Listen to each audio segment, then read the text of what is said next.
పాతాళ Bhairavi 1951లో release అయి box office వద్ద కలెక్షన్ల వర్షం కురిపించిన తొలి తెలుగు సినిమా. అప్పట్లో 28 కేంద్రాలలో 100 డేస్ పూర్తి చేసుకున్న మూవీ. కేవీ రెడ్డి డైరెక్షన్లో ఎన్టీ రామారావు, ఎస్వి రంగారావులు పోటీ పడి మరీ నటించారు. ఉజ్జయిని రాజకుమారిని ప్రేమించిన తోటరాముడు సర్వసంపన్నుడు కావడానికి నేపాల మాంత్రికుణ్ణి ఆశ్రయిస్తాడు. అయితే తోటరాముణ్ణి బలిచ్చి పాతాళ భైరవి అనుగ్రహాన్ని పొందాలన్నది మాంత్రికుడి ఆలోచన. చివరకు మాంత్రికుణ్ణి తోటరాముడు ఎలా మట్టుబెట్టాడన్నదే కథ. మదిర సుబ్బన్న దీక్షితులు రాసిన కాశీ మజిలీ కథల్లోని ఓ కథ ఇది. బ్లాక్ అండ్ వైట్ రోజుల్లోనే ఎలాంటి టెక్నాలజీ అందుబాటులో లేనప్పుడే ఇలాంటి ఫ్యాంటసీ ఫిలిం చేయాలనే ఆలోచన రావడం, అనుకున్న దాన్ని అత్యద్భుతంగా తీసి చరిత్రలో నిలిచిపోయేలా చేయడం నిజంగా సాహసమనే చెప్పాలి.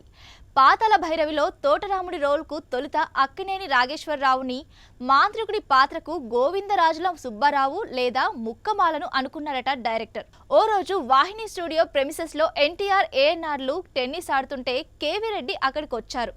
ఇద్దరు హీరోలు ఆటలో లీనమైపోయారు.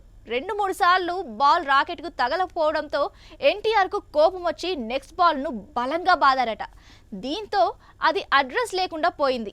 అప్పుడు ఎన్టీఆర్ రాకెట్ను పట్టుకున్న విధానం డైరెక్టర్ కేవీ రెడ్డికి బాగా నచ్చేయడంతో తోటరాముడి రోల్కు ఆయన్ను సెలెక్ట్ చేసుకున్నారట. హీరోగా పెద్దగా ఇమేజ్ లేని యాక్టర్ను తీసుకోవడంతో విలన్ను కూడా ముక్కమాలను కాకుండా కొత్తవాడై ఉండాలని ఎస్వి రావును తీసుకున్నారట. అంటే అప్పటికి ఎన్టీఆర్, ఎస్వి రావులు ఇద్దరు కూడా పెద్దగా పేరున్న నటులు కాదన్నమాట. అప్పట్లో సినిమాలకు డూప్లుండేవారు కాదు. పాతాళ భైరవిలోనూ ఎక్కడ డూప్లను పెట్టలేదు. ప్రతిదీ నేర్చుకోవాలన్న ఉత్సాహం అప్పటి నటుల్లో ఉండేది. తెల్లవారుజామున 4:30 గంటలకే ఎస్వి రావు, ఏఎన్ఆర్లు వాహిని స్టూడియోకి వచ్చి అక్కడ ఏర్పాటు చేసిన శాండ్ కోర్ట్లో ఫైట్స్ రిహార్సల్స్ చేసేవారట. ఈ సినిమా కోసం ఎన్టీఆర్ తీసుకున్న రెమ్యూనరేషన్ ఎంత తెలుసా? 250 రూపాయలట.